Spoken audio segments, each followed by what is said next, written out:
Assalamualaikum warahmatullahi wabarakatuh. Saya Syihabuddin. Terima kasih banyak kerana anda berada di channel YouTube saya. Terima kasih banyak juga jika anda telah tekan butang subscribe. Kalau belum tekan butang berkenaan, tekan butang itu sekarang. Jika ada video-video yang bermanfaat, insya-Allah akan ada di feed YouTube anda. Sejak semalam kita digemparkan dengan pelbagai kutuk dan maki kepada Mufti Wilayah Dr. Luqman Abdullah. Kenyataan beliau yang mengatakan rentas sempadan apabila kerajaan larang, maka hukumnya haram, dan difahami berkaitan tentang larangan untuk pergi beraya dalam tempoh PKP. Kenyataan beliau ini menjadi polemik di dalam dunia maya. Yang paling teruk apabila saya membaca pelbagai komen-komen negatif berupa kata-kata lucah dan makian yang tidak sepatutnya dituturkan oleh seorang Muslim yang sedang berpuasa kepada Muslim yang lain. Tak kiralah kepada mufti ke ataupun kepada yang bukan mufti. Sama sahaja. Ada orang kata, oh pagi kita puasa, jadi malam kita tak puasa, jadi bolehlah maki. Ini lagi satu kefahaman yang menyeleweng. Kita diharamkan untuk caci maki pada waktu pagi, petang dan malam di bulan Ramadan ataupun pada bulan yang lain. Sehingga Nabi SAW pernah bersabda, "Laisal mu'min bit-ta'an walal la'an walal fahish walal badhi." Seorang mukmin tu bukanlah yang jenis suka caci maki orang, suka laknat orang, suka buat perkara keji. Demikian juga jenis tak malu. Hadis ini diriwayatkan oleh Imam Tirmizi, disahihkan oleh kelompok besar para ulama hadis. Apatah lagi yang dicaci maki itu adalah seorang tokoh agama yang telah banyak memberi sumbangannya pada agama kita. Jika anda tak setuju tentang kenyataan beliau, jangan maki, jangan cerca.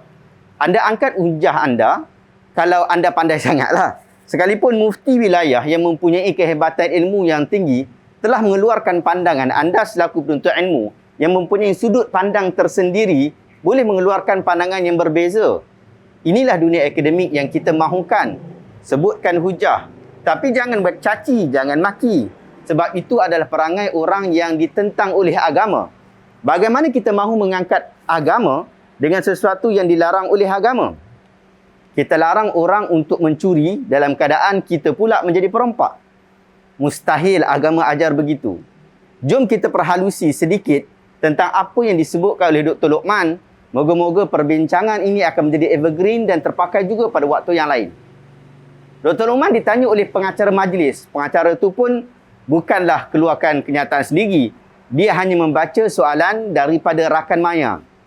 Soalannya lebih kurang apa hukum orang balik kampung sedangkan kerajaan telah larang balik kampung untuk berhari raya. Dengan soalan seperti ini, Dr. Luqman boleh juga boleh saja dia guna kaedah yang sebahagian ustaz-ustaz kita guna, iaitu buat lawyer buruk dulu, kemudian baru jawab, atau sebutlah istilah-istilah yang agak friendly seperti bodoh lah orang tanya ni ataupun sebagainya.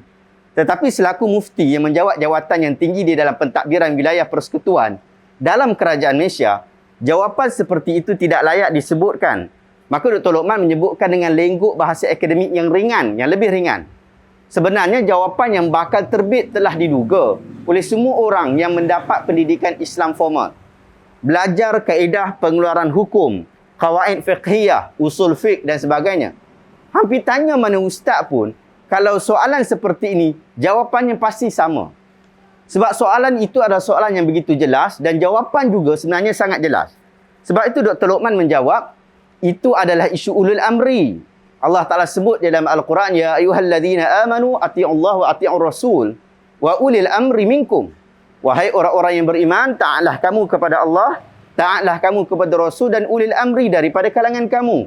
Surah Nisa ayat 59. Jadi berdasarkan ayat ini, jika tak taat ulil amri maksudnya pemerintah, maka ia jadi haram. Itu yang dikatakan oleh Dr. Luqman, dan ini adalah jawapan yang mudah saja.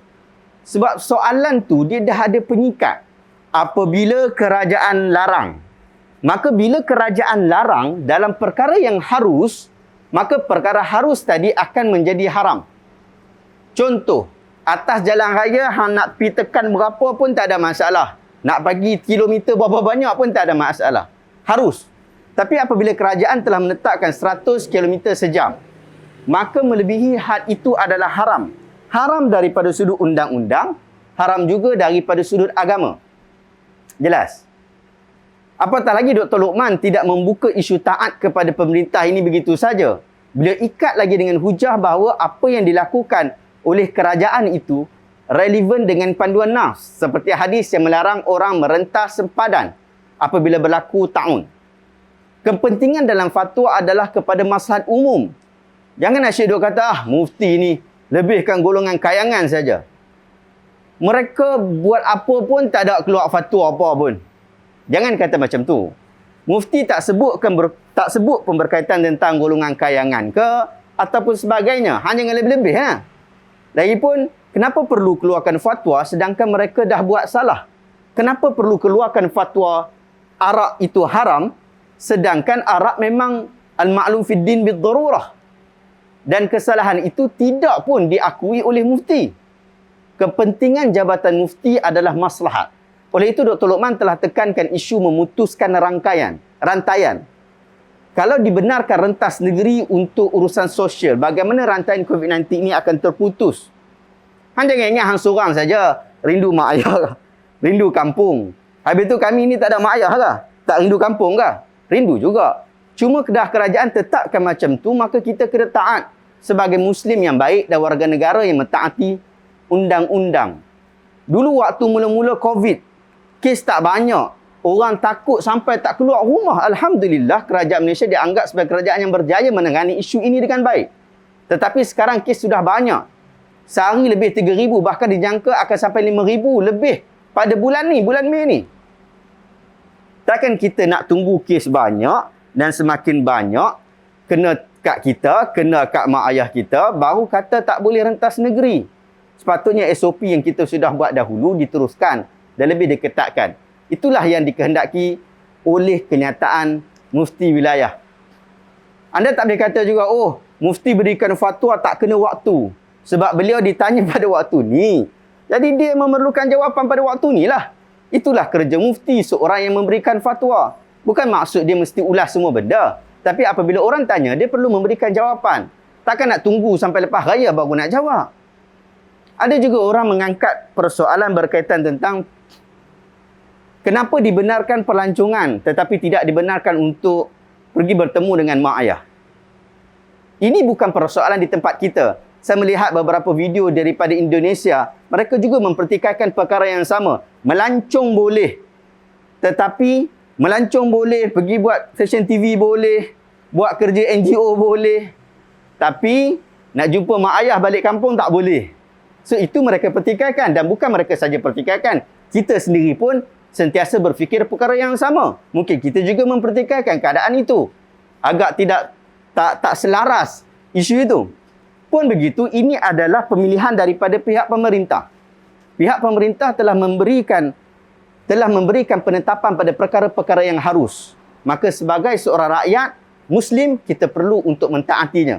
Kita masuk ke dalam satu simpang. Simpang itu kereta sebiji pun tak ada. Tapi lampu isyarat telah menunjukkan warna merah. Daripada sudut keharusan pada peringkat awalnya, kalau tak ada lampu merah itu, maka kita boleh jalan. Tapi bila kerajaan telah menetapkan lampu merah itu, tak kira ada orang ataupun tak ada orang. Kalau awak langgar lampu merah itu, awak tetap salah dan awak boleh dikenakan tindakan undang-undang. Semoga dengan sedikit sembang-sembang saya ini dapat memberi manfaat kepada anda. Jika anda rasa video ini bermanfaat, tekan butang share. Semoga yang lain juga boleh mendapat manfaat. Assalamualaikum warahmatullahi wabarakatuh.